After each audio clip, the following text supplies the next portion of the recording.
ठीक है, इस भाग के अंदर हम लोग क्या क्या पढ़ेंगे पहले उसको डिस्कस कर लेते हैं। ठीक है, पहले तो इस भाग के अंतर्गत सबसे पहला भाग है, ये संविधान का प्रथम भाग है।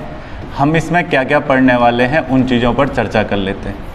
सबसे पहले हमको इसके अंतर्गत 1 से और 4 तक के अनुच्छेद पढ़ने हैं कि अनुच्छेद 1 से और अनुच्छेद 4 तक क्या क्या बातें लिखी गई है या क्या क्या प्रावधान किए गए हैं। इस भाग में केवल 4 अनुच्छेद हैं, समझ गए बात को। दूसरा जो है, हमको भाग 1 के अंतर्गत और कुछ चीज़ों को जहाँ पे पढ़ना है वो ये कि देसी रियासतों का एकीकरण, यानी जब भारत आज़ाद हुआ उसके बाद कैसे देसी रियासतों का एकीकरण हुआ, ये भी हमको पढ़ना है इसी के अंदर। और इसी के अंदर हमको ये भी पढ़ना है कि देसी रियासतों के एकीकरण के अलावा वर्तमान राज्यों की क्या स्थिति है, उन राज्यों को कब कब गठित किया गया था।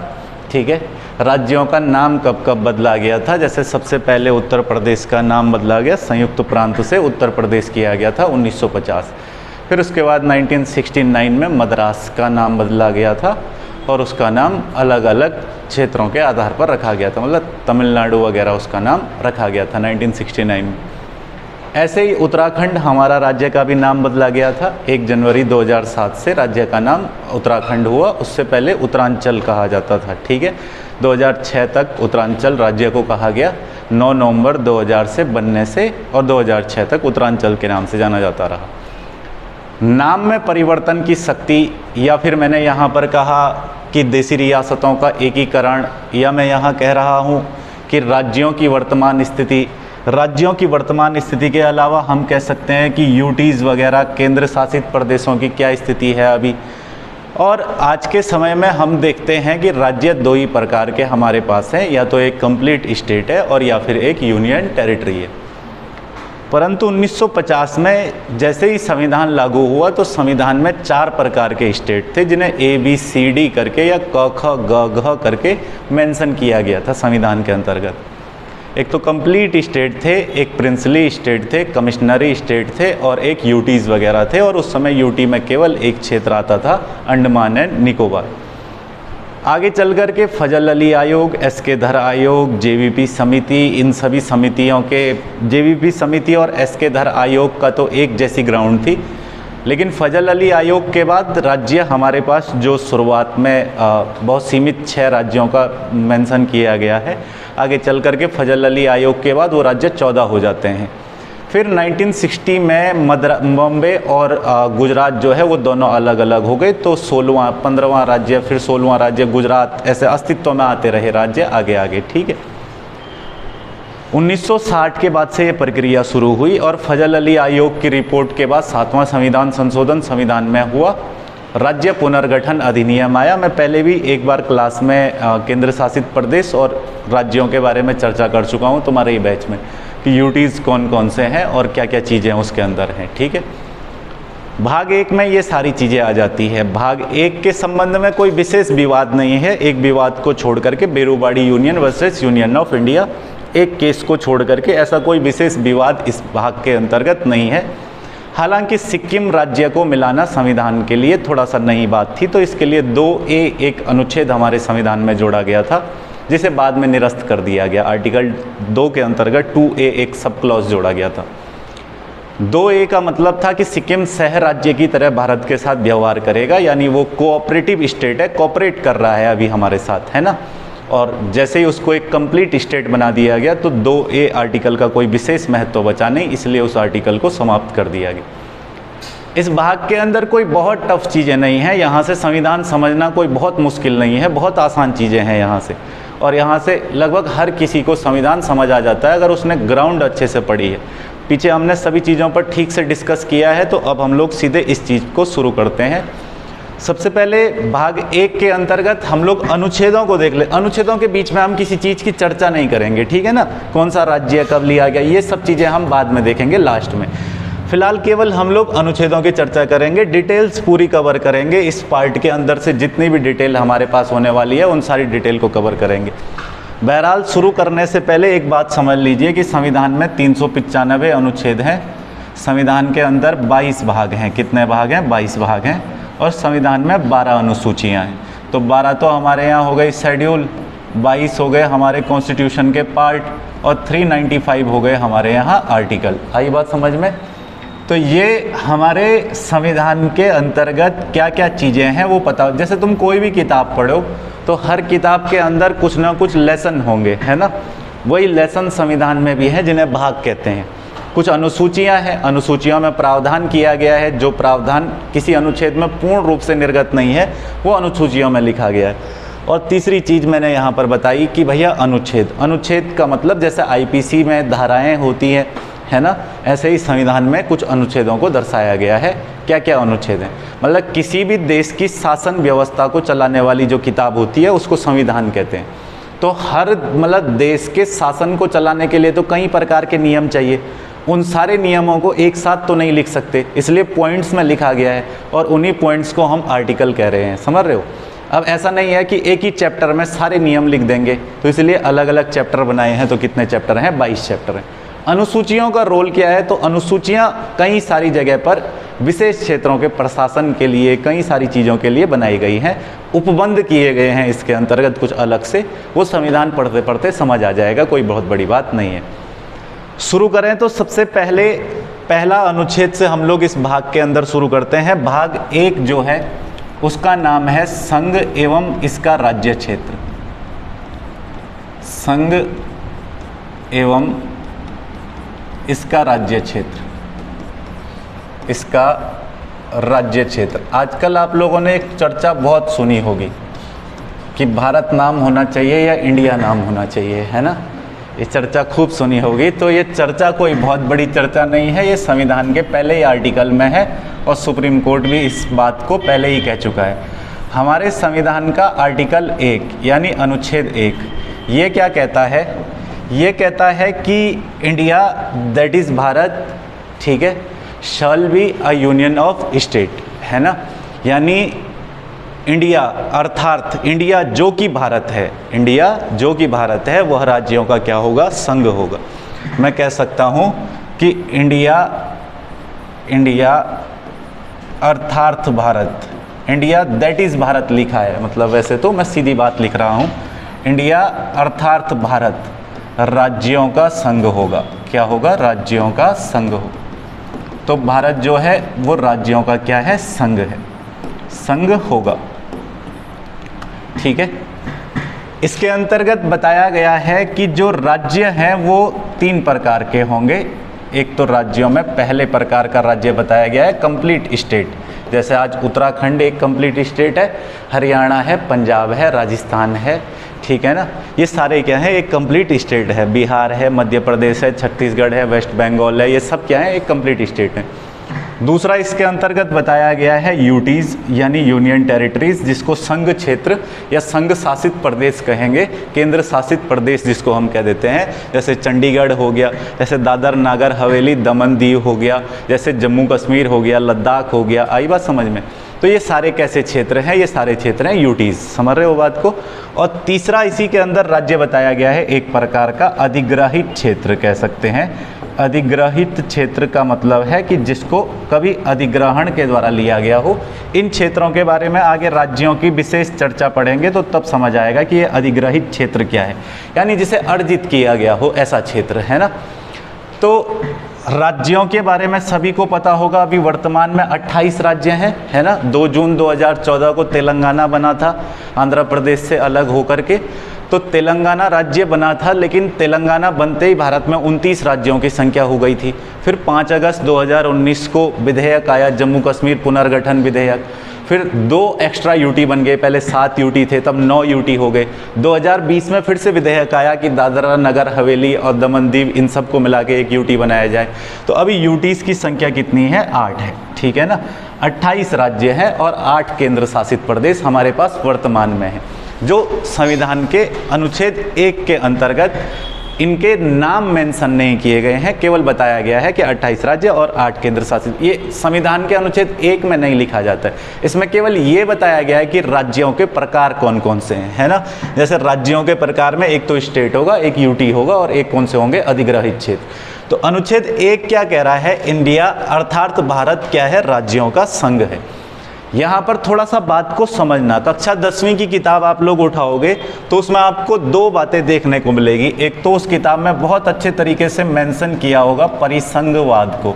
किसको मेंशन किया होगा? परिसंघवाद। एक मेंशन किया गया होगा सहसंघवाद को, सहसंघवाद को, और एक मेंशन किया होगा जिसको हम लोग कहते हैं संघवाद। क्या बोल देते हैं? संघवाद। तो इन तीन चीज़ों को मेंशन किया गया होगा, आप वहाँ पे से भी इनका मतलब समझ सकते हैं। सबसे पहले हम लोग देख लेते हैं परिसंघवाद। परिसंघवाद को मैं कन्फेडरल कह सकता हूँ, इसके लिए मैं अंग्रेजी में एक शब्द हो सकता है कन्फेडरल, ठीक है ना। सहसंघवाद का मतलब हो सकता है फेडरेशन। क्या बोलेंगे इसको अंग्रेजी में? फेडरेशन, फेडरेशन कहेंगे। और संघवाद का मतलब हो सकता है यूनियन, यानी जो हमारा देश है भारत है, भारत राज्यों का समूह नहीं है, यानी सहसंघवाद की तरह व्यवहार नहीं करता है, ना ही परिसंघवाद की तरह व्यवहार करता है। भारत जिस व्यवस्था को अपनाता है वो है संघवाद, जो अनुच्छेद 1 कह रहा है। यहाँ पे अनुच्छेद 1 क्या कह रहा है? India that is Bharat. मैंने अर्थार्थ लिखा है, वो अर्थार्थ नहीं है, वहाँ पे लिखा गया है इंडिया दैट इज़ भारत, जो ओरिजिनल डॉक्यूमेंट्री में लिखा गया है। तो India that is Bharat is the union shall be a union of state, मतलब भारत जो है वो राज्यों का क्या होगा? एक संघ होगा, राज्यों का एक समूह नहीं होगा। जो राज्यों का समूह वाली व्यवस्था है उसको हम कहते हैं सहसंघवाद, जहाँ राज्य अपनी कुछ शक्तियाँ दे करके केंद्र का निर्माण करते हैं। जैसे हमारे देश में राज्य हैं, तो राज्यों की जो शक्तियाँ हैं वो अल्टीमेटली केंद्र में निहित हैं। किस में निहित हैं? केंद्र में। जैसे राज्यों में कोई सा भी कानून पारित करवाना हो तो ज़्यादा शक्तियाँ किसके पास है? केंद्र सरकार के पास। हम ये भी कह सकते हैं कि हमारे यहाँ कार्यपालिका की अलग शक्तियाँ हैं, हमारे यहाँ विधायिका की अलग शक्तियाँ हैं, न्यायपालिका की अलग शक्तियाँ हैं। ये है यूनियन।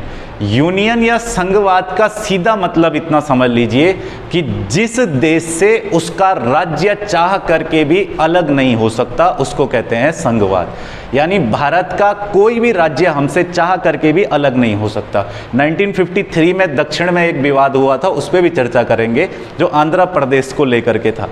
अब उस विवाद का भी क्या कारण था या क्या चीज़ें थी, तो तुमको वहाँ पे भी समझने को मिलेगा कि ये मामला उठा था। लेकिन जम्मू कश्मीर आपने देखा इतना एड़ी चोटी का जोर लगाते रह गया, पर अलग नहीं हो पाया भारत से। तो भारत का कोई भी राज्य एक समझौते के तहत नहीं जुड़ा हुआ है, वो भारतीय संघ का हिस्सा है, वो संघवाद का हिस्सा है, इसलिए वो भारतीय संघ से कभी भी अलग नहीं हो सकता है, चाहे वो स्वयं अलग होना भी चाहे तब भी नहीं हो सकता है। दूसरा आता है सहसंघवाद। फेडरेशन क्या है? फेडरेशन का अच्छा उदाहरण हो सकता है अमेरिका। अमेरिका में 50 राज्य हैं, 50 राज्य के अलग झंडे हैं, अलग संविधान है, 50 राज्य की अलग नागरिकता है। समझ रहे हो? अमेरिका के सारे राज्य एक समझौते के तहत अमेरिका से जुड़े हुए हैं। सारे राज्यों ने आपस में एक समझौता कर लिया तो अमेरिका एक देश बन गया। अमेरिका, समझ रहे हो बात को? मतलब तुम सब लोगों ने एक समझौता कर लिया और सब ने समझौता करके एक एसोसिएशन बना दिया। समझ गए बात को? एक एसोसिएशन जो बनाया, इन सारे राज्यों ने मिल करके एक संगठन जो बनाया, वो संगठन राष्ट्र बन गया। अमेरिका के सारे राज्य समझौते से जुड़े हुए हैं। जो समझौते से जुड़े हुए हैं वो हुआ सहसंघवाद। परिसंघवाद क्या हुआ? जहां राज्य अपनी थोड़ी थोड़ी शक्तियां देकर के केंद्र को देते हैं, राज्य अपनी कुछ शक्तियां केंद्र सरकार को देंगे और उससे एक देश का निर्माण होगा, तो वो हो गया परिसंघवाद। यानी दुनिया में सबसे कमजोर व्यवस्था जो देखने को मिलती है वो परिसंघवाद की देखने को मिलती है। जहां राज्य चाहे तो वो आसानी से देश से अलग हो सकता है, वो परिसंघवाद है। जहां राज्य समझौते के तहत जुड़ा हुआ है, अर्थात समझौता टूटा और राज्य अलग हो जाए, वो क्या है? सहसंघवाद है। और जो देश इस व्यवस्था पर आधारित है कि जहां राज्य चाह करके भी अलग नहीं हो सकता, यानी ना आज पंजाब अलग हो सकता है हमसे, ना हरियाणा अलग हो सकता है, ना दक्षिण का कोई राज्य, तमिलनाडु, तेलंगाना, आंध्र प्रदेश, कोई भी राज्य भारत से अलग नहीं हो सकता है, तो उसको हम लोग कहते हैं संघवाद। आई बात समझ में? अमेरिका कहीं बार टूटा है। टेक्सास के लोग, ब्लैक अमेरिकन, दक्षिणी अमेरिका के जो राज्य हैं वो लोग आज तक जो है खुद को अमेरिका का पार्ट नहीं मानते हैं। वो लोग नहीं मानते हैं कि वो अमेरिका का हिस्सा हैं। समझ रहे हो बात को? तो वो एक सहसंघवाद की व्यवस्था है। हमारे यहाँ राज्य चाह करके भी अलग नहीं हो सकता, इस व्यवस्था को हम क्या बोलेंगे? संघवाद कहेंगे या यूनियन कहेंगे। बात समझ आ रही है? इतना क्लियर हुआ तीनों में? परिसंघवाद जहाँ राज्य आसानी से अलग हो सके, सहसंघवाद जहाँ राज्य समझौते के तहत जुड़ा हो, यानी समझौता सकता, टूट करके राज्य अलग हो सकता है। और संघवाद यानी यूनियन का मतलब है जहां राज्य चाह करके भी अलग नहीं हो सकता। तो जो पहले आर्टिकल में लिखा है भारत राज्यों का संघ है, इस संघ का मतलब है कि भारत राज्यों का क्या है, यूनियन है, जिसका राज्य चाह करके भी उससे कभी अलग नहीं हो सकता। राज्यों को बताया मैंने यहाँ पे कि भाई राज्य कितने प्रकार के होंगे, 3 प्रकार के होंगे। एक स्टेट हो गया, यूटी हो गया और अधिग्रहित क्षेत्र हो गया। अगर हमें राज्यों के नाम वगैरह देखने हैं या राज्यों की सीमाओं का विस्तार देखना है, कौन सा राज्य कहाँ तक फैला है, उसका नाम क्या है, या कौन कौन, अगर तुमको ये तो पता चला कि भैया अनुच्छेद 1 के अनुसार राज्य और यूटी होंगे, अगर तुम्हें पता करना है कितने राज्य हैं कितने यूटी हैं, तो तुमको संविधान की पहली अनुसूची में ये मेंशन मिलेगा। यहाँ ध्यान रख लेना कि संविधान की जो पहली अनुसूची है, इस पहली अनुसूची के अंतर्गत 28 राज्य और 8 केंद्र शासित प्रदेशों के नाम और सीमा का मेंशन है। नाम और उनकी सीमा कहां तक फैली है, यानी उनकी बाउंड्री कहां तक है, वो पहली अनुसूची में लिखा गया है, न कि पहले अनुच्छेद में लिखा गया है। बात समझ आ रही है? इसके बाद अगर हम लोग इसी फर्स्ट आर्टिकल के अंदर देखें तो इस फर्स्ट आर्टिकल में ऐसा और अलग चीज तुमको कुछ भी नहीं देखने को मिलेगी। यही पहला आर्टिकल है और हो गया, बस इतना ही है ना। तो मैं कह सकता हूं कि इंडिया जो कि भारत है वह राज्यों का संघ होगा, और संघ भी कौन सा, यूनियन होगा। और अगर हमको राज्यों के नाम देखने हैं तो वो कहाँ लिखे गए हैं, पहली अनुसूची में। हमें ये जानना है कि कौन कौन से केंद्र शासित प्रदेश हैं, तो वो पहली अनुसूची में मिलेंगे। उनकी सीमाएं कहाँ कहाँ तक फैली हुई है वो कहाँ मिलेगा, पहली अनुसूची में मिलेगा। बात समझ आई इतना? अब आता है हमारे पास अनुच्छेद 2। अनुच्छेद 2 बड़ा सिंपल अनुच्छेद है। आर्टिकल 2 क्या कहता है, तो आर्टिकल 2 में भी कोई बहुत विशेष बात मेंशन नहीं है। अनुच्छेद 2 कहता है कि भारत नए राज्यों का प्रवेश, नए राज्यों का प्रवेश, नए राज्यों का प्रवेश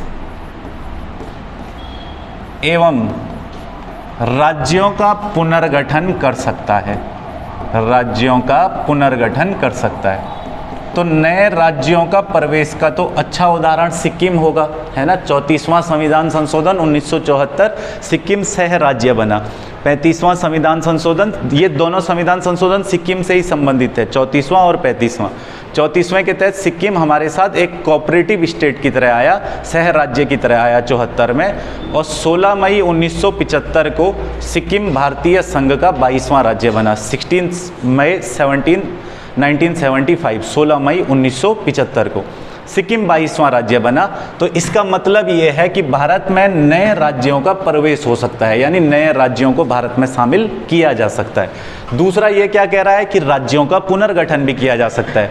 जो राज्य मतलब मैं कह सकता हूँ कि इस अनुच्छेद के अंतर्गत राज्यों का पुनर्गठन ना बोल करके राज्यों का गठन कहूँगा तो वो ज़्यादा ठीक रहेगा, कि राज्यों का गठन भी किया जा सकता है। समझ रहे हो बात को? वो किसके अंतर्गत बता रहा है, अनुच्छेद 2 में बता रहा है।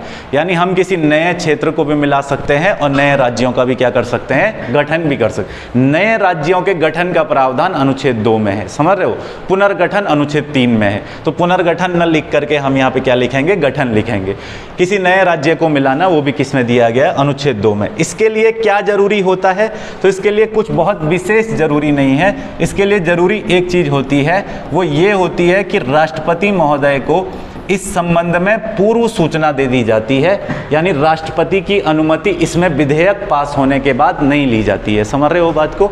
तो राष्ट्रपति की पूर्व सूचना के आधार पर मिलाया जा सकता है इसको। राष्ट्रपति को पूर्व में ही सूचित किया जाता है, अनुमति उनकी पहले ही ले ली जाती है इस विधेयक को पेश करने से पहले। और जहां राष्ट्रपति की अनुमति पहले ही ले ली जाती है का मतलब राष्ट्रपति को सूचित किया जाता है, ठीक है ना। वो केवल सूचना से है।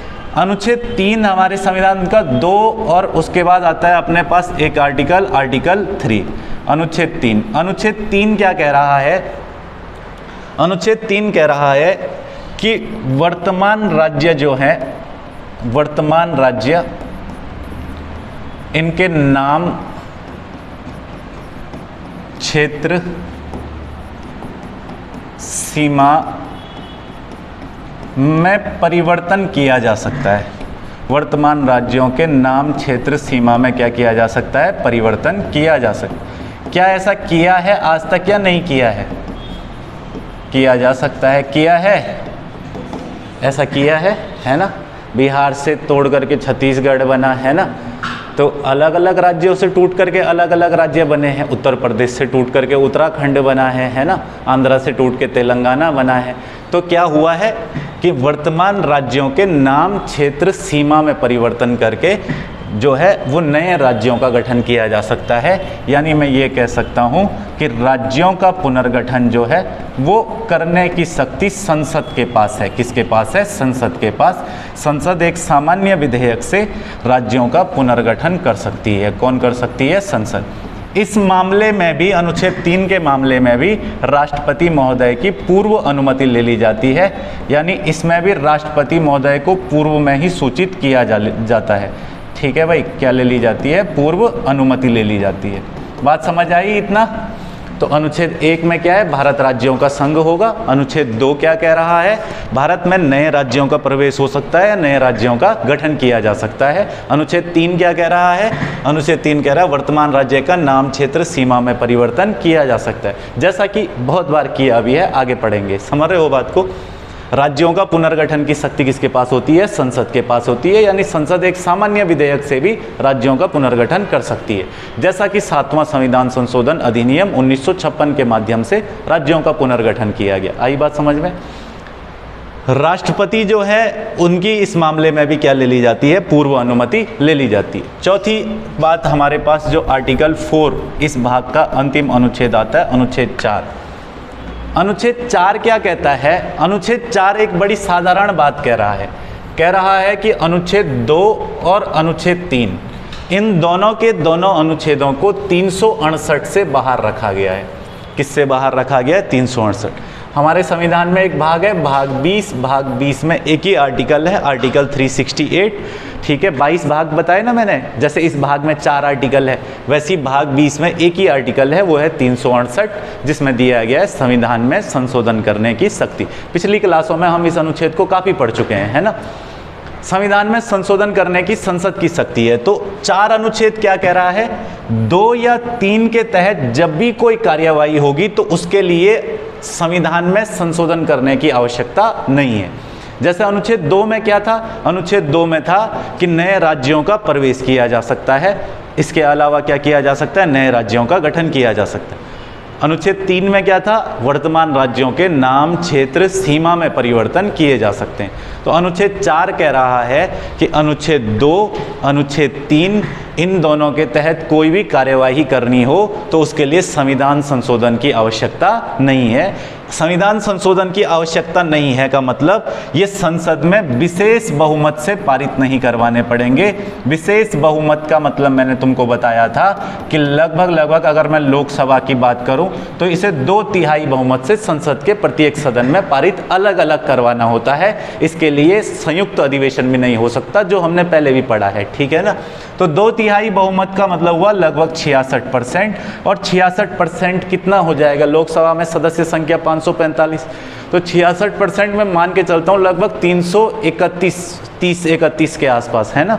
तो 331 सदस्य चाहिए होंगे, तब जा करके जो है वो संविधान संशोधन विधेयक पारित होता है। लेकिन अगर कोई सामान्य विधेयक है तो उसके लिए केवल 50% चाहिए। 545 का 50% मान लो 272 यानी 273 के आसपास। समझ रहे हो बात को? तो 545 का आधा 273। अगर 273 लोग भी सहमति दे देंगे तभी भी नए राज्यों का गठन, नाम, क्षेत्र, सीमा में परिवर्तन किया जा सकता है। इसके लिए कोई स्पेशल संविधान संशोधन करने की आवश्यकता नहीं है। आई बात समझ में? यानी राज्यों के गठन और नाम, क्षेत्र, सीमा में परिवर्तन करने के लिए संविधान में संशोधन करने की कोई भी आवश्यकता नहीं है। वो एक साधारण बहुमत से भी संसद के सदन से पारित करवा करके किया जा सकता है। ये थे 4 अनुच्छेद। इन 4 अनुच्छेदों में अगर मैं तुमको सारे 4 अनुच्छेदों की बात पूछूं, सबसे पहले यहाँ से अगर हम लोग देखना शुरू करें तो मैंने कहा था कि पहला अनुच्छेद क्या कह रहा है कि इंडिया अर्थात भारत राज्यों का संघ होगा। और संघ भी कौन सा? यूनियन, यानी उसके राज्य उससे अलग नहीं हो सकते हैं। दूसरा, अगर यहाँ पे हम देखें राज्यों का नाम या केंद्र शासित प्रदेशों का नाम किस में दिया गया है? पहली अनुसूची में दिया गया है। इसमें नाम और सीमा के बारे में बताया गया है। अनुच्छेद 2 क्या कह रहा है? नए राज्यों का, भारत में नए राज्यों का प्रवेश या राज्यों का गठन वगैरह, ये किसके अंतर्गत कहा गया है? अनुच्छेद 2 में कहा गया है। इसके लिए राष्ट्रपति की पूर्व अनुमति ले ली जाती है। पूर्व अनुमति में राष्ट्रपति बाद में हस्ताक्षर करने के लिए बाध्य होते हैं, बस इतनी ही फर्क होती है। समझ रहे हो बात को? जिन मामलों में पूर्व अनुमति ले ली जाती है, बाद में राष्ट्रपति उन पर साइन करने से मना नहीं कर सकता, राष्ट्रपति उस मामले में बाध्य होता है, क्योंकि अनुमति पहले ही ले ली गई है, तो बाद में ना साइन करने का तो महत्व भी नहीं बनता। समझ पा रहे हो बात को मैं क्या कहना चाह रहा हूँ? तीसरा अनुच्छेद क्या है? वर्तमान राज्य का नाम क्षेत्र सीमा में परिवर्तन किया जा सकता है। और चौथा अनुच्छेद क्या कह रहा है कि 2 और 3 की सीमाओं को 368 से बाहर रखा गया है। ठीक है ना? इसके लिए संविधान संशोधन करने की जरूरत नहीं है, इनको सामान्य बहुमत से भी पारित करवा के किया जा सकता है। ये तो हुई राज्यों के गठन की बात वगैरह, या हम कह सकते हैं कि संविधान के 4 अनुच्छेदों की बात। लेकिन भाग 1 केवल इतना ही नहीं है। भाग 1 समझना, केवल इतना समझना ही भाग 1 को समझना नहीं है। इसके अंदर अब हमारे पास आती है सारी महत्वपूर्ण बातें। सारी महत्वपूर्ण बातों में क्या बात आती है? तो यहाँ पर मेरे पास एक नक्शा है, जो नक्शा तब का है जब भारत की स्थिति में तुम देखोगे तो इसमें 2 प्रकार की चीज़ें बताई गई हैं। जो रेड कलर वाला एरिया दिख रहा है वो ब्रिटिश प्रोविजन, मतलब ब्रिटिश प्रोविजंस हैं। इन एरिया में अंग्रेजों का राज था। ठीक है? और ये जो तुमको पीला वाला एरिया दिख रहा है, इस पीले वाले एरिया में भारतीय राजाओं का शासन था। ठीक है? तो इसमें 2 प्रकार के क्षेत्र तुमको दिख रहे होंगे। जो लाल वाला क्षेत्र था, जब आज़ादी का समय आया, अंग्रेजों ने कहा भाई जितना एरिया ये रेड मार्क है ये हमारा क्षेत्र है, हम भारत को आज़ाद कर रहे हैं, हम तो छोड़ देंगे। बाकी ये जो पीला वाला एरिया है, हम तो ये क्षेत्र तुमको दे देंगे जिस पर उनका शासन था, उन्होंने वो क्षेत्र हमें दे दिया। बाकी ये जो येलो वाला एरिया है, इस येलो वाले एरिया में जो राजा शासन कर रहे हैं, उन राजाओं की मर्जी होगी, वो चाहें तो भारत में रहें, चाहें तो पाकिस्तान में जाएं, और चाहें तो स्वतंत्र देश बनाएं अपना, वो उन राजाओं की मर्जी होगी। ये उन राजाओं को छूट दे दी गई थी। समझ रहे हो बात को? यानी अंग्रेज तो आज़ाद कर देंगे, तो अंग्रेज आज़ादी किससे देंगे? उसी क्षेत्र से तो देंगे जिस पे वो शासन कर रहे हैं। और राजाओं को उन्होंने छूट दे दी कि आप चाहो तो भारत में रहो, चाहो तो पाकिस्तान में जाओ। 13 या 14 कुछ लोग उस समय पाकिस्तान में चले गए, रियासतें। आई बात समझ में? 552 देसी रियासतें हमारे यहाँ हुआ करती थी, जिन 552 देसी रियासतों में सभी जगह सभी देसी रियासतें आसानी से भारतीय संघ में सम्मिलित हो गई। वो प्रयासों से सम्मिलित हुई थी, विशेष प्रयासों से, जिसमें Sardar Patel, VP Menon, Lord Mountbatten का भी योगदान था। ठीक है ना? तो उनके प्रयासों से जो है ना, वो 552 देसी रियासतें जो है वो लगभग सारी देसी रियासतें सेटल हो गई थी। 2-3 जगह थोड़ा सा दिक्कत फंस रही थी। एक तो दिक्कत फंसी थी जम्मू कश्मीर में। जम्मू कश्मीर का राजा था राजा हरि सिंह, है ना? और जम्मू कश्मीर के राजा हरि सिंह जो हैं, उन्होंने न तो भारत में जाने की इच्छा रखी, ना पाकिस्तान में सम्मिलित होने की इच्छा रखी। इनका मत था कि मतलब हम एक स्वतंत्र राष्ट्र की तरह रहेंगे और बीच में रहेंगे। तो कई लोगों ने समझाया इनको कि भाई देखो राजा जी, ये संभव नहीं है, 2 विरोधी राष्ट्रों के बीच में आप रह नहीं पाओगे। लेकिन इनकी समझ में बात आई नहीं। बहरहाल एक दूसरा ये वाला एरिया था जिसको हम लोग कहते हैं दूसरी रियासत, मैं कह सकता हूँ हैदराबाद, है ना? हमने हैदराबाद पढ़ाई है रियासत में, हिस्ट्री में पढ़ा ना, हैदराबाद निजाम का शासन था यहाँ पे। समझ रहे हो बात को? और तीसरी जो बात है वो यहाँ पे एक रियासत थी जिसको जूनागढ़ कहते हैं। आई बात समझ में? इन 3 जगह दिक्कत हुई मेनली। बाकी सभी जगह की जितनी भी रियासतें थी वो सारी रियासतों ने सहमति बना ली थी कि उनको कोई दिक्कत नहीं है, वो या तो भारतीय संघ में शामिल होंगे, और जिनको पाकिस्तान जाना था वो पाकिस्तान जा चुके थे। जम्मू कश्मीर का राजा हरि सिंह कह रहा है ना भारत में रहना है ना पाकिस्तान में रहना है। हैदराबाद का निजाम कह रहा है कि उसको हैदराबाद में नहीं रहना, यानी यहाँ नहीं रहना, उसको यहाँ न रह करके उसको यहाँ से कहाँ जाना है? पाकिस्तान में शामिल होना है। तो ये तो पॉसिबल ही नहीं था, यहाँ से कैसे पाकिस्तान में शामिल होगा? ये तो बड़ी बेवकूफ़ी की बात थी। तो इसको बड़ा समझाया, बाद में ये नहीं समझा तो एक ऑपरेशन चला हैदराबाद के लिए, उसको ऑपरेशन पोलो कहा जाता है। क्या बोला जाता है? ऑपरेशन पोलो। अब तुम संविधान की किताबों में पढ़ोगे तो लिखा रहेगा कि सेना यहाँ पर भेजी गई सभी तरफ से, और मतलब पुलिस कार्रवाई से हैदराबाद को भारतीय संघ में मिलाया गया। पुलिस कार्रवाई से तुम समझ ही गए होंगे कैसे मिलाया गया। निज़ाम को समझाया गया एक बार कि भारत में मिल जाओ, निज़ाम माना नहीं। उसके बाद थोड़ी देर बाद 5 मिनट बाद वापस पूछा गया मिल जाओ, उन्होंने कहा तुरंत जी बात समझ आ गई, मिल जाएंगे। ठीक है, तो हैदराबाद तो ऐसे शामिल हो गया, हैदराबाद तो सेटल हो गया, इसका मामला ही क्लियर हो गया। कौन सा ऑपरेशन के तहत? ऑपरेशन पोलो के तहत। ठीक है ना, ये क्वेश्चन पूछे जाते हैं। जम्मू कश्मीर को फिलहाल छोड़ दें, जूनागढ़ पे ध्यान दें। जूनागढ़ में क्या दिक्कत थी कि यहाँ अधिकतर जो प्रजा थी वो हिंदू थी, लेकिन शासक जो था वो मुसलमान था। वो चाहता था कि वो पाकिस्तान में जाए, प्रजा चाहती थी ज़्यादातर कि वो हिंदुस्तान में रहे। अब यहाँ तो शासक की मर्जी चलनी है, तो जम्मू कश्मीर की तरह यहाँ पर जो है ना, मतलब जम्मू कश्मीर वाली कार्रवाई नहीं अपनाई गई। यहाँ जूनागढ़ के अंतर्गत प्लेबिसाइट करवाया गया। प्लेबिसाइट के लिए हम लोग जनमत संग्रह, क्या करवाया गया? जनमत संग्रह। जब यहाँ जनमत संग्रह हुआ यानी वोटिंग हुई प्रजा के बीच में कि आपको भारत में रहना है या पाकिस्तान में रहना है, तो यहाँ की प्रजा ने सुझाव दिया कि वो भारत में रहेंगे, और इस प्रकार जूनागढ़ भी आ गया और हैदराबाद भी आ गया। सेटल करने में दिक्कत एक कोई हुई, वो था जम्मू कश्मीर। जम्मू कश्मीर बीच में बना रहा, चलो बोलो छोड़ो, अब क्या कर सकते। राजा माना ही नहीं, अंत तक नहीं माना, बहुत कोशिशें की समझाने की। इसके बारे में कहा जाता है इसकी एक खास अदा थी, जैसी इसके साथ कोई बात करने के लिए जाता, मतलब सरदार पटेल या कोई भी जाते इससे बात करने के लिए और बोलते कि राजा से बात करनी है, तो ये वैसे ही छुप जाता, कहता राजा जी का पेट दर्द हो रहा है, चिट्ठी भिजवा देता। इसका पेट दर्द होता रहता था। ठीक है, वही पेट का दर्द आज भारत के लिए सिर का दर्द बना हुआ था। तो ये महाराजा हरि सिंह की ही देन थी सारा विवाद। ठीक है, महाराजा हरि सिंह ने जम्मू कश्मीर को एक स्वतंत्र रियासत बनाए रखने की उम्मीद पर छोड़ दिया ऐसे ही, परंतु पाकिस्तान की वो नीतियां नहीं थी जो नीतियां भारत की थी। समस्या ये हो गई कि जैसे ही 2 स्वतंत्र राष्ट्र बने तो जम्मू कश्मीर का ये वाला जो क्षेत्र है, यहाँ पाकिस्तान ने अपने आतंकवादी भेज दिए। जब पाकिस्तान ने यहाँ पे अपने आतंकवादी समूहों को भेजा, आतंकवादी गिरोहों को भेजा, तो तब जम्मू कश्मीर के राजा को लगा कि यार स्वतंत्र राष्ट्र बनाना तो छोड़ो, अगर ऐसे ही पाकिस्तान से हमले होते रहे तो खुद को बचाना भी मुश्किल हो जाएगा। तो हरि सिंह जो है उस समय पे पटेल के पास आए और उन्होंने कहा कि बचा लो, मदद मांगी, भारत से मदद मांगी। तो पटेल ने कहा कि भाई भारत मदद एक ही शर्त पर कर सकता है, तभी कर सकता है, भारत मदद उसी की करेगा जो भारत का हिस्सा होगा। तो आप पहले भारत का हिस्सा हो जाओ, फिर मदद कर देंगे, कोई दिक्कत नहीं है ना। तो इस प्रकार से जम्मू कश्मीर का राजा जो है वो जब बड़ी मुसीबत आन पड़ी तो तब जाकर के 26 अक्टूबर 1947 को विलय पत्र पर हस्ताक्षर करता है और जम्मू कश्मीर भारतीय संघ का एक हिस्सा बना। आई बात समझ में? इन रियासतों को लेकर के दिक्कत थी। 26 अक्टूबर 1947 को जम्मू कश्मीर ने विलय पत्र पर हस्ताक्षर किए, लेकिन ये मामला बहुत लंबा चला। बाद में जब यहाँ पे सेना भेजी गई, इस सेना को वापस भेजने के लिए, पाकिस्तान के ये जो आतंकवादी थे इन्हें वापस भेजने के लिए, जब ये सेना वापस भेजने के लिए यहाँ दिल्ली से सेना गई यहाँ पर, तो इन लोगों ने जो युद्ध किया इस मामले में पहले प्रधानमंत्री नेहरू जी को लेकर के कहीं विवाद हैं। कई सारे लोग कहते हैं कि उन्होंने ये गलत किया।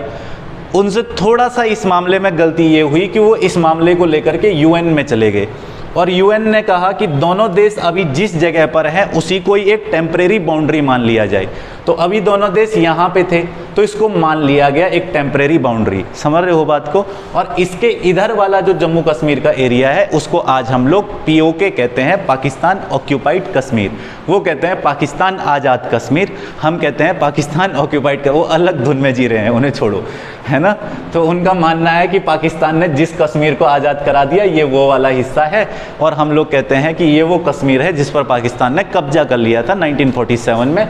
और यूएन एक ऐसी संस्था है जिसने हमको फंसा दिया था बीच में, केवल उसने हमको जो है ना ऐसे छोड़ दिया कि आधा इधर वाला तब तक यहीं रोक दो, इसको टेम्परेरी लाइन मान लो, ठीक है। तो इस वाली लाइन को LOC कहा जाता है, जबकि पाकिस्तान के साथ ये वाली जो लाइन है इसको LAC कहा जाता है। LOC का मतलब है लाइन ऑफ कंट्रोल, LAC का मतलब है लाइन ऑफ एक्चुअल कंट्रोल। आई बात समझ में?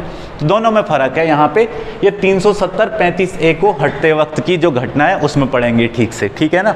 फिलहाल जम्मू कश्मीर भी भारतीय संघ में शामिल हो गया, हैदराबाद भी हो गया, जूनागढ़ भी हो गया, हो गए सारे शामिल, सारे सेटल हो गए। 552 देसी रियासतें थी और इन 552 देसी रियासतों को मिलाने का काम पटेल ने किया था। समझ रहे हो बात को? उन्हें लौह पुरुष की संज्ञा दी जाती है भारत की राजनीति में, ठीक है। स्वतंत्र प्रभार गृह मंत्री का पद था उनके पास, समझ रहे हो? तो उनके द्वारा ये सारा कार्य किया गया। अब अगर हम लोग यहाँ पे एक बात को समझें तो दिक्कत तब आई जब संविधान लागू हो गया 1950 में। 1950 में संविधान लागू हुआ तो 50 में संविधान लागू होने के साथ बड़ी समस्याएं थी। जैसे समस्याएं क्या थी, अब मैं आपको बताता हूँ, ध्यान से समझना। आज का हमारा ये भारत का क्षेत्र है, 50 में संविधान लागू हुआ तो बड़ा अलग हिस्सा था। मध्य प्रदेश के अंदर ये भोपाल राज्य था, ये अलग राज्य था। ये मध्य प्रदेश राज्य भी नहीं था, ये विंध्यन राज्य था ऊपर, ठीक है ना। यहाँ नीचे तुम देखोगे तो यहाँ त्रावणकोर राज्य था, इधर कोचिन राज्य था, इधर कोसर गेंडे करके एक राज्य था। इन तीनों को मिला के केरल बना, समझ रहे हो बात को? यहाँ तुम देखोगे तो यहाँ गुजरात महाराष्ट्र दोनों एक साथ थे, इसको बम्बई राज्य कहते थे, समझ रहे हो बात को? तो ऐसी स्थिति थी भारत में कि पूरे भारत के बीच बीच में देखो तुम, अगर यहाँ पे आज का तुम नक्शा देखो तो मध्य प्रदेश की राजधानी है भोपाल, लेकिन तब 1950 में जब संविधान लागू हुआ तो भोपाल एक अलग राज्य था, समझ रहे हो बात को? उस समय पे तुम देखोगे तो एक अलग, मतलब एक ही राज्य के अंदर तुमको कितना छोटा अलग राज्य। इस समय महाराष्ट्र बॉम्बे एक अलग राज्य, यहाँ से लेकर के यहाँ तक मद्रास एक अलग राज्य। तो फिर कुछ लोगों को ये काम दिया गया, भारत सरकार ने तय किया कि यार ऐसे नहीं चल पाएगा, इसको ठीक करना पड़ेगा, नक्शे को ठीक करना पड़ेगा। इस नक्शे को ठीक करना हम तब समझ सकते हैं कि आप लोग, एक चीज़ मैं बता सकता हूँ कि एक हो सकता है कि भाई हम लोग एडमिनिस्ट्रेटिव नक्शा देख लें 1951 के आसपास का, तो आपको अच्छे से समझ आ जाएगा, देखना उसको कि कैसे कैसे राज्य थे अलग अलग। मतलब भोपाल एक अलग राज्य, मध्य प्रदेश एक अलग राज्य, विंध्यन राज्य एक अलग ही राज्य, समझ रहे हो? तो हर एक कमिश्नरी स्टेट ये अलग ही चल रहे हैं सब। तो इन सब को सेटल करना था। मद्रास इतना बड़ा राज्य था यहाँ से यहाँ तक, समझ रहे हो? ये इसको भी सेटल करना था। ये सब इसके अंदर आते थे, कोई सा अलग राज्य नहीं था। केरल के अंदर तो कई सारी चीज़ें थी, यहाँ नॉर्थ ईस्ट में तो और दिक्कतें थी। अरुणाचल प्रदेश नेफा था, नॉर्थ ईस्ट फ्रंटियर एजेंसी थी। कई राज्य उपराज्य यानी स्वायत्त शासी राज्य की तरह कार्य कर रहे थे। पंजाब हरियाणा चंडीगढ़ वगैरह कुछ नहीं था, पेप्सू था। Punjab eastern Patiala state union कहते थे उसको। वो 1966 में टूटा। यहाँ 1972 में पहली बार कार्यवाही हुई। यहाँ तुम देखोगे 1953 में कार्यवाही हुई। ये सारा समय समय पर परिवर्तन किया गया, वरना आज हमको देखने को मिलता कि ये सारे के सारे यूटी होते। इन्हें राज्य बनाने के लिए 19वां राज्य, 20वां राज्य, 21वां राज्य, ये सब यहीं से बने हैं, समझ रहे हो बात को? तो उसी स्थिति को ठीक करने के लिए, यानी इन राज्यों को ठीक से गठित करने के लिए कुछ आयोग बनाए गए। ये जो आयोग थे, इन आयोगों को बनाने का दूसरा कारण ये भी था कि भारत का जो ऐसा नक्शा है जिसमें अलग अलग चीज़ें हैं, उसमें सबसे बड़ी दिक्कत क्या होने लग रही थी कि इस समय हम जो ये दक्षिण वाला एरिया देख रहे हैं, भारत का साउथ इंडिया वाला एरिया, तुम लोग ध्यान से देखो, यहाँ से नीचे वाला एरिया, यहाँ भाषा के आधार पर राज्यों के गठन की मांग उठ गई थी 48 में। यहाँ एक मांग उठ गई कि यहाँ ये मद्रास राज्य का ऊपर वाला हिस्सा जो है ये तेलुगु भाषाई क्षेत्र है, ठीक है?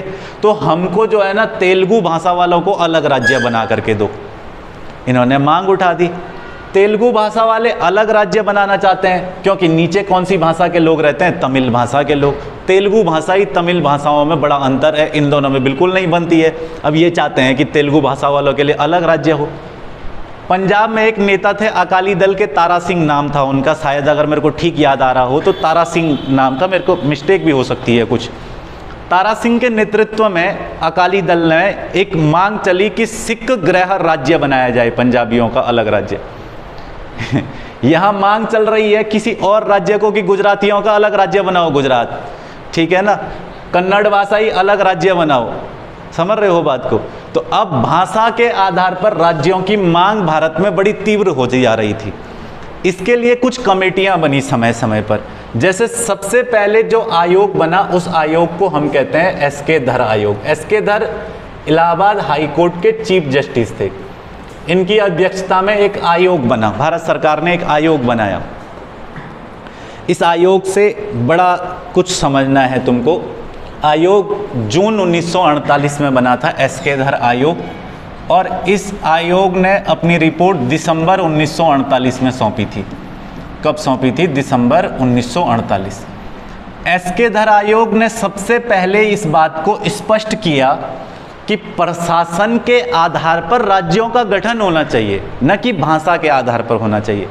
प्रशासन के आधार पर गठन हो तो समझ भी आता है, भाषा के आधार पर राज्यों के गठन के लिए साफ मना कर दिया कि भाषाई आधार पर राज्यों का गठन नहीं किया जाना चाहिए। इसने कहा कि भाषा ना किसी राज्य के गठन का आधार नहीं होनी चाहिए।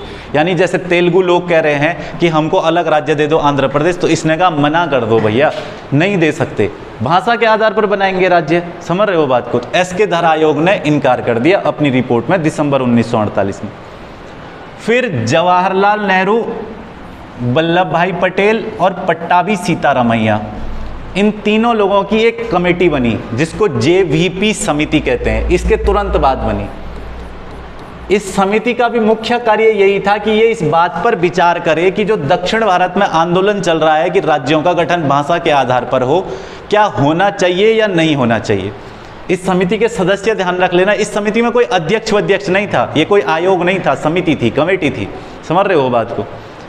कौन कौन थे? तो जवाहरलाल नेहरू, वल्लभ भाई पटेल और पट्टाभी सीतारामैया। इसको हम लोग कहते हैं जेवीपी समिति। ये भी इसी वर्ष बनी थी, दिसंबर 1948 में उसकी रिपोर्ट आई, तो दिसंबर 1948 में ये समिति बनी। और जब ये समिति बनी तो इस समिति ने दिसंबर 1948 में समिति का गठन हुआ, जेवीपी समिति का। ध्यान देना यहाँ पे सामने, इस समिति ने अपनी रिपोर्ट प्रस्तुत की अप्रैल 1948 में। कब प्रस्तुत की? अप्रैल 1948। समझ रहे हो बात को? दिसंबर 1948 में बनी, अप्रैल 1948 में इसने अपनी रिपोर्ट प्रस्तुत कर दी। अच्छा सॉरी, अप्रैल 1949, 48 लिख दिया, सॉरी, अप्रैल 1949 में इसने अपनी रिपोर्ट प्रस्तुत की, 48 लिख दिया गलती से। 1949 में इसने जो रिपोर्ट दी, उस रिपोर्ट में जवाहरलाल नेहरू, पट्टाभी सीतारामैया और वल्लभ भाई पटेल, इन तीनों ने भी स्वीकार किया कि भाषा के आधार पर राज्यों का गठन नहीं होना चाहिए, नहीं हो सकता भाषा के आधार। प्रशासन केंद्र हो सकता है राज्यों के गठन का, लेकिन भाषा के आधार पर नहीं हो सकते। तो एक तो पूछेगा तुमसे, एसके धर आयोग ये कब गठित हुआ था? जून 1948। कब रिपोर्ट दी थी? दिसंबर 1948। इसने भाषा के आधार पर राज्यों के गठन को इनकार कर दिया था। इसने कहा प्रशासन आधार होना चाहिए। क्या आधार होना चाहिए? प्रशासन। यानी भाषा को मना कर दिया, प्रशासन के आधार पर राज्यों का गठन होना चाहिए। भाई जैसे संघ प्रशासन चलाना चाहे उस आधार पर करे तो ठीक भी है, भाषा के आधार पर तो कोई नैतिकता ही नहीं बनती है, मना कर दिया। जेवीपी समिति, जवाहरलाल नेहरू, वल्लभ भाई पटेल, पट्टाभी सीतारामैया, ये समिति दिसंबर 1948 में बनी और 49 अप्रैल में इसने अपनी रिपोर्ट दी। इसने भी मना किया, भाषा के आधार पर मतलब जो है राज्यों का गठन नहीं कर सकते। इन दोनों कमेटियों की रिपोर्ट आने के बाद, इन दोनों आयोगों की रिपोर्ट आने के बाद दक्षिण में बड़ा तीव्र आंदोलन हुआ, बहुत भयंकर आंदोलन हुआ। कांग्रेस के कार्यकर्ता थे, उनका नाम था पोटी श्री राम लल्लू। क्या नाम था? पोटी श्री राम लल्लू, श्री राम मुल्लू ऐसा करके इनका कुछ नाम लिखा गया है, ठीक है ना। ये कांग्रेसी कार्यकर्ता थे, आई बात समझ में। और इन्होंने यहाँ आमरण अनशन की शुरुआत कर दी, भूख हड़ताल की शुरुआत कर दी राज्य के लिए। किस राज्य के लिए? कि तेलुगु भाषाइयों को अलग राज्य दो, हम मद्रास राज्य में नहीं रह सकते हैं, मद्रास राज्य को तोड़ो और तेलुगु के लिए अलग राज्य बनाओ। समझ रहे हो बात को? इन्होंने भूख हड़ताल शुरू कर दी और ये अपने इतने दृढ़ निश्चय पर टिके रहे कि ये आदमी जो एक सामान्य कार्यकर्ता था कांग्रेस का, इन्हें दृढ़ निश्चय कर लिया था कि राज्य बना के ही मानेंगे। और कुछ ही समय बाद जब इन्होंने अपना पीछे नहीं हटे तो 56 दिन की भूख हड़ताल के बाद इनकी मृत्यु हो गई। जैसे ही 56 दिन की भूख हड़ताल के बाद इनकी मृत्यु हुई, हड़कंप मच गया। नेहरू जी के खिलाफ पूरे दक्षिण भारत में आंदोलन पे आंदोलन, राजनीतिक परिस्थितियां उथल-पुथल। नेहरू जी को अंतर्राष्ट्रीय मामलों की बड़ी चिंता रहती थी। उनको लगा कि अभी अभी देश बना, दुनिया देखेगी भारत में ये क्या चल रहा है, ये तो गृह युद्ध होने की जैसी स्थिति आ रही है। बोलेंगे ये तो देश संभाल भी नहीं पा रहे, 1 साल भी नहीं हुआ अभी भी। तो मजबूरी में सरकार ने कई कोशिश की, इनकी मृत्यु हो गई। इनकी मृत्यु 1952 में हो गई थी। पोटी श्री राम लल्लू की मृत्यु 1952 में हो गई थी। नेहरू इस मामले को टालते रहे, काफ़ी हद तक टालते रहे, समझ रहे हो बात को। और जब ये आंदोलन समाप्त नहीं हुआ तो मजबूर होकर के सरकार को भाषा के आधार पर पहले राज्य का गठन करना पड़ा, और वो पहला राज्य अक्टूबर 1953 में बना। इस राज्य का नाम था आंध्र प्रदेश। क्या नाम था? आंध्र प्रदेश। एक क्वेश्चन बहुत बार आया है कि भाषा के आधार पर गठित पहला राज्य कौन सा है, तो वो राज्य कौन सा है? आंध्र प्रदेश राज्य। आई बात समझ में? इस राज्य का गठन किया। जैसी इस राज्य का गठन हुआ, फिर जिस बात का डर था वही हुआ। दिक्कत क्या हो गई कि आंध्र प्रदेश तो बन गया तेलुगु से अलग करके, यहाँ पे तमिल से अलग करके, मद्रास राज्य को तोड़ करके ये आंध्र प्रदेश तो बना दिया। अब दिक्कत ये है कि सारे के सारे लोग, जितने लोग हैं भारत में, ये अलग अलग भाषा वाले, गुजरातियों ने कहा अलग राज्य दो गुजरात, मराठियों ने कहा अलग राज्य दो महाराष्ट्र, पंजाबियों ने कहा अलग राज्य दो पंजाब, समझ रहे हो, कन्नड़ कह रहे हैं अलग राज्य दो कर्नाटक, समझ रहे हो। तो हर राज्य भाषा के आधार पर मांग करने लगा, जिस बात का डर था वही हुआ, समझ रहे हो। एक व्यक्ति थे उस समय पे, सर खान बहादुर सैयद फैजल अली, वो सुप्रीम कोर्ट के जज थे, समझ रहे हो। तो उनकी अध्यक्षता में इस मामले को निपटाने पर कार्रवाई की गई कि क्या होगा। अब तो सारे, एक को शांत करने के चक्कर में तो सारे ही हल्ला करने बैठ गए। अब हर कोई कह रहा है कि राज्य दो, दें कहाँ से? उससे पहले तक की स्थिति को एक बार समझ लो। ये 1953 से पहले तक की स्थिति को समझ लो कि 1950 में जब संविधान लागू हुआ ना, तो संविधान में 4 प्रकार के राज्य थे, ए, बी, सी और डी, यानी क, ख, ग, घ तुम बोल सकते हो इनको, है ना। एक तो थे भाग क में राज्य, जो स्टेट थे, पूरे राज्य थे, जिसमें असम आता था, बिहार आता था, बम्बई आता था, मध्य प्रदेश आता था, मद्रास आता था, इसके अलावा एक उड़ीसा आता था, एक पंजाब आता था, एक संयुक्त प्रांत आता था, और एक राज्य कौन सा छूट गया, पश्चिम बंगाल आता था। ये 9 राज्य थे, समझ रहे हो, जो कंप्लीट स्टेट थे भाग 1 के अंतर्गत। भाग ख में वो राज्य थे जिन राज्यों में राजाओं का शासन था, प्रिंसली स्टेट टाइप के, जैसे हैदराबाद, जैसे जम्मू कश्मीर, जैसे सेंट्रल प्रोविज़न जिसको मध्य प्रदेश कहते हैं आज, समझ रहे हो बात को, मध्य भारत कहते हैं जिसको, मैसूर राज्य हो गया कर्नाटक, जहाँ राजा वाजा का शासन चल रहा है, समझ रहे हो। एक हो गया पटियाला ईस्टर्न, मतलब Punjab eastern Patiala state union, PEPSU वगैरह, है ना। ये हो गए भाग ख के राज्य, जहाँ राजाओं का शासन चल रहा है, वो बी, पार्ट बी में राज्य।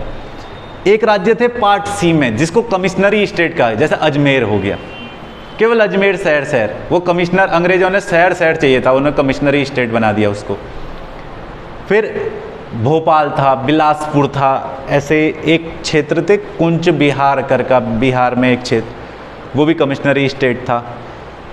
एक क्षेत्र दक्षिण में कुर्ग था, वो भी कमिश्नरी स्टेट था। एक क्षेत्र दिल्ली था, वो भी कमिश्नरी स्टेट था। यानी ये सारे कमिश्नरी स्टेट थे, ये अलग ही प्रकार के थे। और भाग घ में यानी डी में 1950 में जब संविधान लागू हुआ तो भाग डी में केवल एक यूटी था, केवल 1 सिंगल यूटी, और वो एक सिंगल यूटी था अंडमान निकोबार, समझ रहे हो। अभी यहाँ क्या हो गया है, एसके धर आयोग ने भी भाषा के आधार पर मना किया, जेवीपी समिति ने भी भाषा के आधार पर मना किया। पोट्टी श्री रामलल्लू की मृत्यु हो गई तो आंध्र प्रदेश राज्य का गठन हुआ, और अब सारे भारत में भाषाई आधार पर राज्यों के गठन की मांग उठने लगी और तीव्रता से उठने लगी। जिसको शांत करने के लिए आंध्र प्रदेश बनाया था, वो मांग अब और भयंकर हो गई। तो एक आयोग बनाया गया, जिस आयोग का नाम है फजल अली आयोग। क्या नाम है? फजल अली आयोग। इस आयोग को हम लोग फजल अली आयोग के नाम से जानते हैं। यहाँ तुम इस आयोग की विशेष बातों को ध्यान से समझना। 1953 में ये आयोग बना था, 1955 के लास्ट में इसने अपनी रिपोर्ट दी थी, 56 में फिर राज्य पुनर्गठन विधेयक आया। ठीक है, ये सारी चीज़ें आपस में जुड़ी हुई है, इसलिए जोड़ के पढ़ना ठीक रहेगा। 1953 में फजल अली की अध्यक्षता में एक आयोग का गठन किया गया। इसके अंतर्गत एक सदस्य थे जिनका नाम मैं थोड़ा ज़्यादा ध्यान नहीं कर पा रहा हूँ। इसके अंदर फजल अली जो थे वो तो अध्यक्ष थे इस आयोग के। एक सदस्य थे जिनका नाम शायद KM पणिक्कर करके था, पणिक्कर करके, एक तो ये सदस्य थे। और एक कंजरू करके कोई व्यक्ति थे इसमें, कुंजरू करके, वो इसके सदस्य थे। हाँ, कुंजरू करके, ये 2 लोग इसके अंतर्गत थे, ठीक है। HN कुंजरू जिनका नाम था, है ना। हाँ, वो 2 लोग इसमें थे। HN कुंजरू मैं लिख सकता हूँ यहाँ पे। ये 2 लोग थे और इसके अध्यक्ष कौन थे? फजल अली थे। ये आयोग बना का 53 में, इसने 55 के लास्ट में अपनी रिपोर्ट दी। समझ रहे हो बात को? 55 के अंत में 66 की शुरुआत तक इसकी रिपोर्ट फाइनली आई थी, ठीक है ना। अब ये आयोग क्या कह रहा है? 1956, 55, लास्ट 56 में कह सकता हूँ, जब इस आयोग की रिपोर्ट आई तो इस आयोग ने कहा कि भाषा के आधार पर राज्यों के गठन करने में कोई भी आपत्ति नहीं होनी चाहिए, यानी भाषा के आधार पर राज्यों का गठन कर देना चाहिए। पहला आयोग, फर्स्ट आयोग अभी तक का, जो कह रहा है कि भाषा के आधार पर गठन कर देना चाहिए। तो कहा कि भारत की संप्रभुता का क्या होगा, भारत में विविधता के में एकता का क्या होगा, समझ रहे हो। तो कहा गया कि भारत में विविधता को, एकता को कुछ नहीं होगा, सब रहेगी।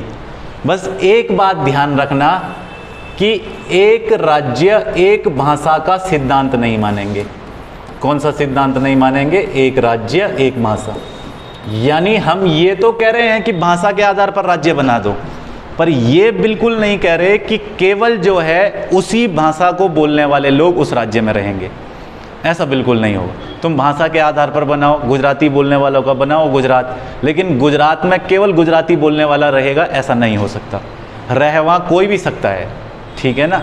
तुम पंजाबी बोलने वालों का पंजाब बनाओ, कोई दिक्कत नहीं, लेकिन वहाँ केवल पंजाबी नहीं रहेंगे, रह कोई भी सकता है, समझ रहे हो। तुम कन्नड़ बनाओ, कन्नड़ भाषा पे बनाओ, तेलुगु पे बनाओ, ओडिया पे बनाओ, कोई समस्या नहीं है, करो गठन, लेकिन एक भाषा एक राज्य, ये वाला सिद्धांत हम नहीं मानेंगे कि यहाँ एक ही भाषा के लोग रहेंगे, ऐसा नहीं हो सकता। यहाँ सभी भाषाओं के लोग रह सकते हैं। महत्व ही खत्म हो गया भाषा के आधार पर राज्यों की मांग का, समझ रहे हो बात को। वो तीव्रता से जो मांग उठ रही थी, वो तीव्रता, वो कहीं ना कहीं वो इंट्यूशन ही कम हो गया। अब जब ये बात आई, जब ये रिपोर्ट आई, तो इस रिपोर्ट के आधार पर थोड़े ना डायरेक्ट गठन कर दिया जाएगा। संविधान में इसी रिपोर्ट के आधार पर 7वां संविधान संशोधन हुआ।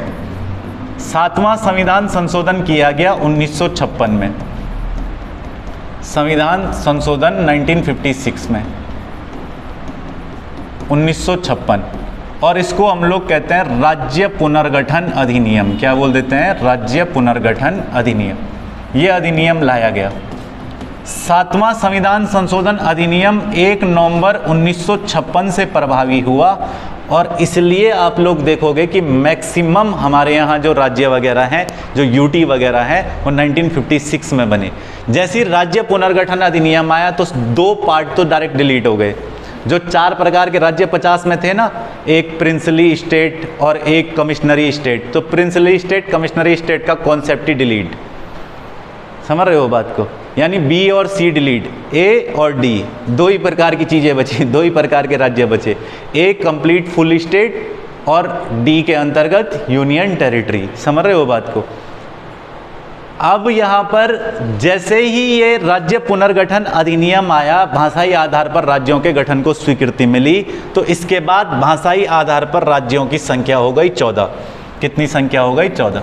जो अभी तक भाग ए में कितनी थी? 9 थी, समझ रहे हो बात को।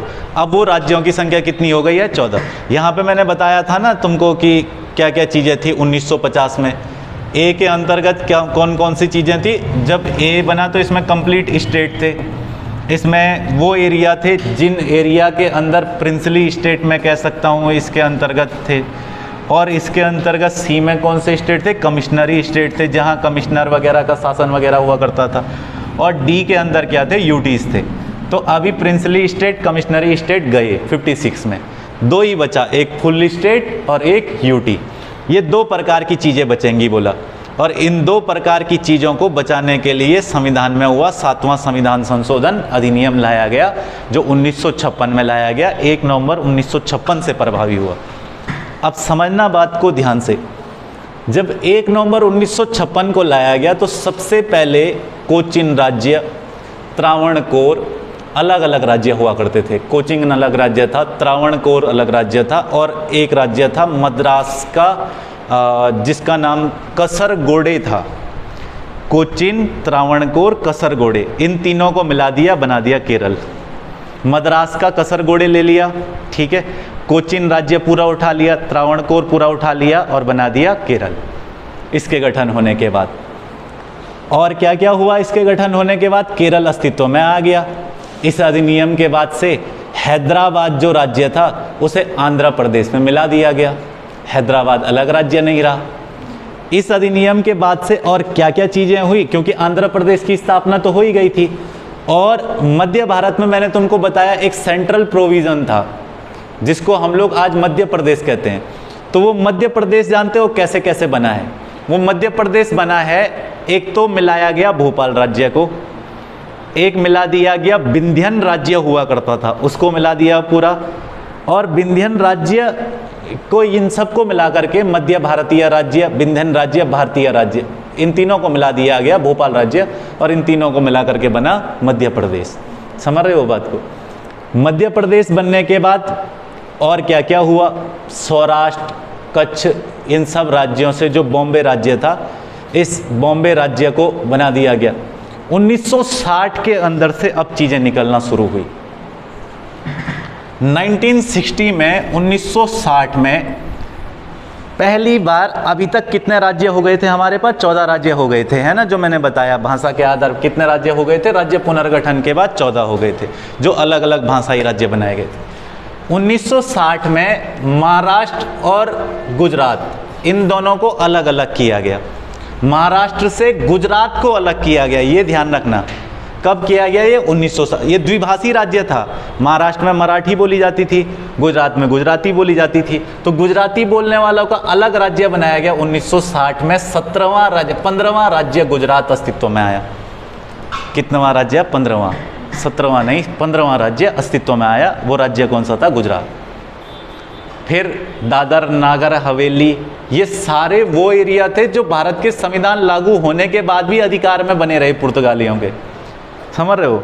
दादर नागर हवेली को मैं ये कह सकता हूँ कि 1954 में पुर्तगालियों ने इसे छोड़ा। 1950 में संविधान लागू हो गया था, यहाँ पुर्तगालियों का अधिकार था। 1954 में दादर नागर हवेली को पुर्तगालियों ने छोड़ा।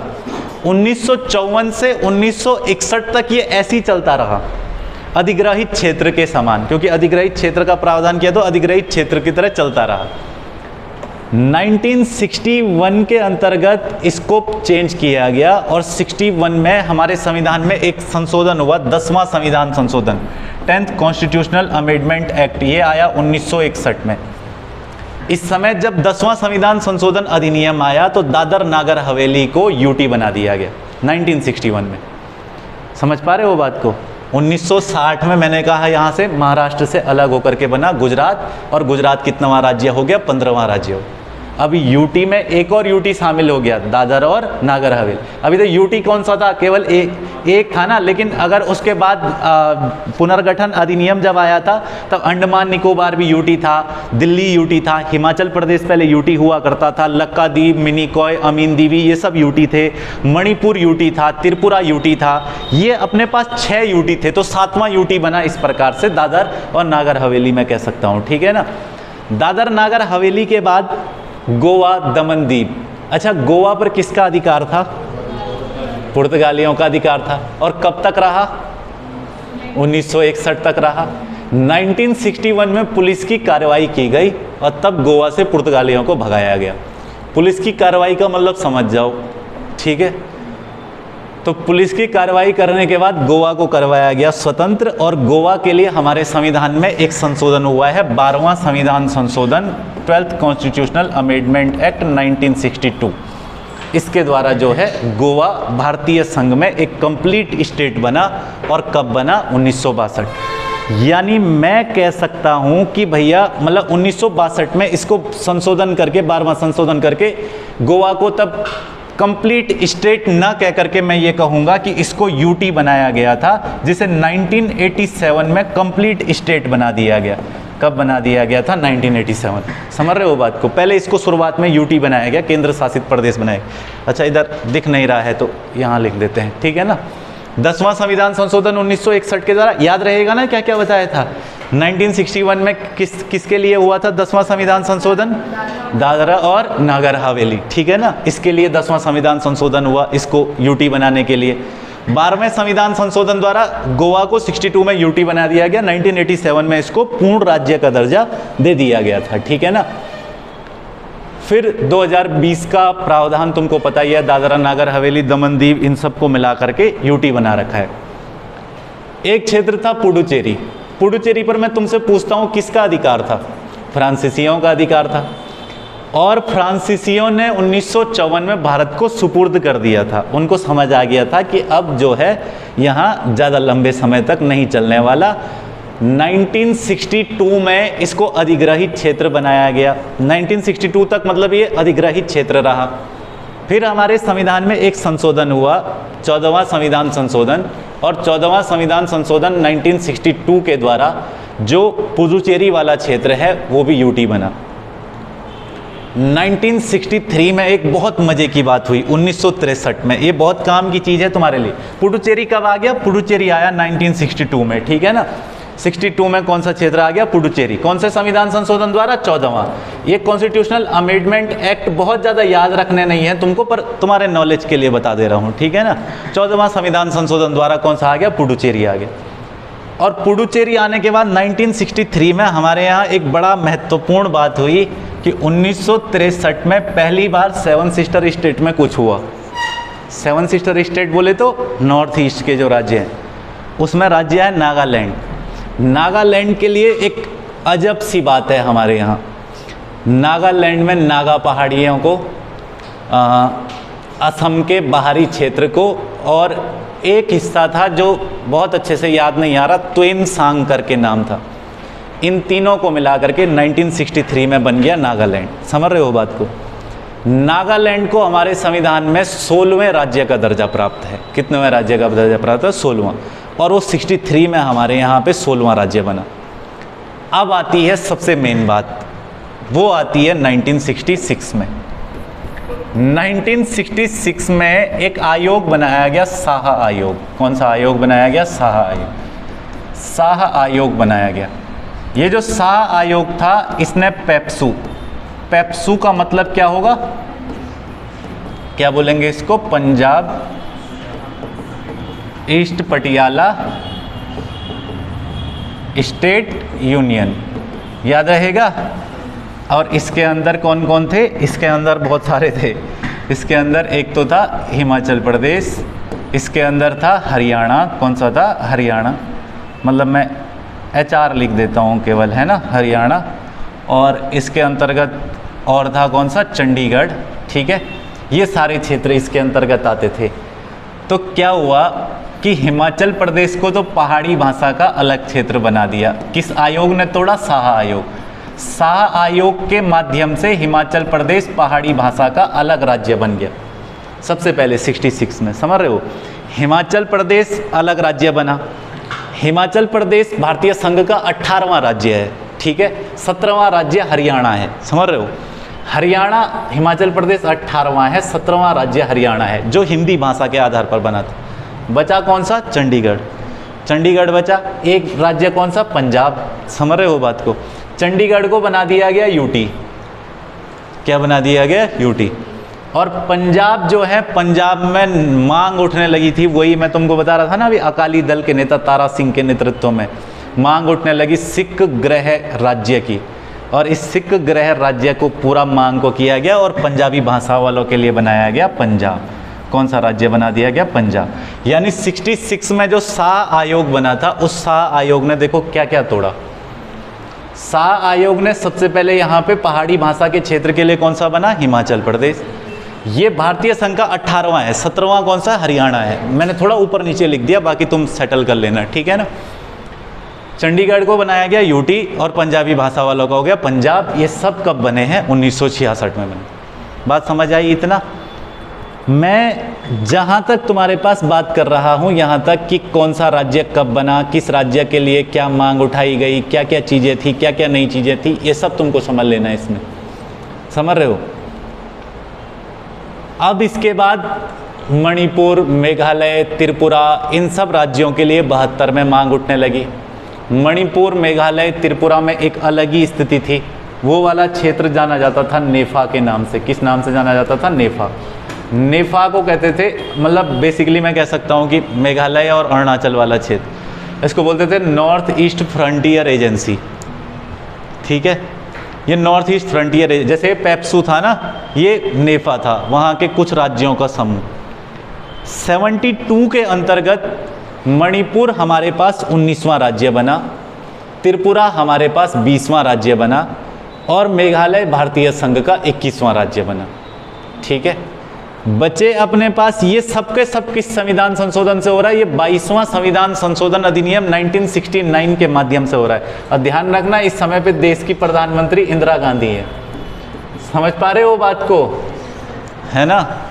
कब हो रहा है ये? 22वां संविधान संशोधन अधिनियम 1969 के माध्यम से।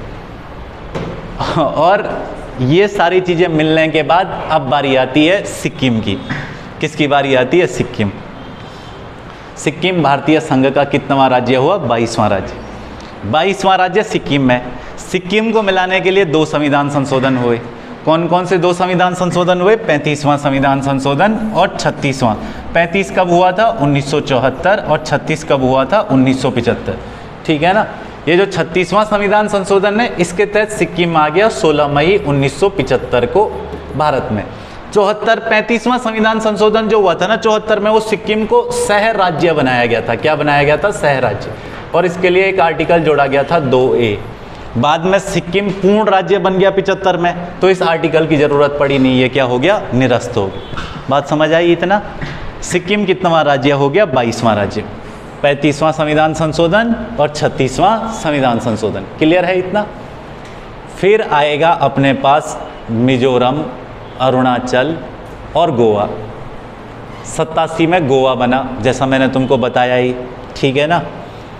मैं कह सकता हूं कि मिजोरम भारतीय संघ का 23वां राज्य था, अरुणाचल भारतीय संघ का 24वां राज्य था और गोवा भारतीय संघ का 25वां राज्य था। ठीक है भाई, ये सारे राज्य बने, चलते रहे।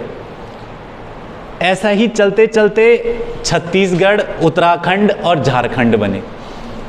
छत्तीसगढ़, उत्तराखंड, झारखंड बनने के बाद 26वां, 27वां, 28वां राज्य हो गया। हो गए 28 राज्य। छत्तीसगढ़ जो है वो मध्य प्रदेश से अलग होकर के बना। उत्तराखंड उत्तर प्रदेश से अलग होकर के बना। 2000 में हुआ ये सब कुछ, है ना? सन 2000 का काम है। और उत्तर प्रदेश, तीसरा बिहार से टूट करके झारखंड बना, वो भी सन 2000 में बना। समझ रहे हो? ये सब किस वर्ष हुआ है? सन 2000। और सन 2000 में 26, 27, 28 तक के राज्य आ गए। फिर 2000 के बाद डायरेक्ट अगला कार्यवाही कब हुई? 2014 में, 2 जून 2014। 2 जून 2014 को 29वां राज्य आया तेलंगाना। कौन सा राज्य आया? तेलंगाना। तेलंगाना आया 2 जून 2014। किससे टूट करके बना तेलंगाना? तेलंगाना आंध्रा से टूट करके बना है। 29वां राज्य। अब राज्य कितने हो गए थे? 29 2014 में। 2019 में फिर से कितने हो गए? 28, क्योंकि जम्मू कश्मीर को क्या बना दिया? यूटी। और वो भी डबल यूटी। जम्मू कश्मीर एक यूटी, लद्दाख एक यूटी। जम्मू कश्मीर अपने को देश बनाने चला था, अलग देश बनाएंगे, अलग देश बनाएंगे। राज्य भी नहीं रहा, पूरा राज्य भी नहीं बचा। और वो भी अब लद्दाख के लोग कह रहे हैं ठीक हुआ, बहुत अच्छा हुआ, तुम्हारे साथ ऐसे ही होना चाहिए था, है ना? दूसरी तरफ जम्मू कश्मीर में समझ आ गया होगा कि अनुच्छेद 1 क्या कह रहा है? वो कह रहा है कि भारत राज्यों का संघ है। अब उनको ये बात बड़े अच्छे तरीके समझ आ गई होगी कि संघ भी कौन सा वाला संघ है?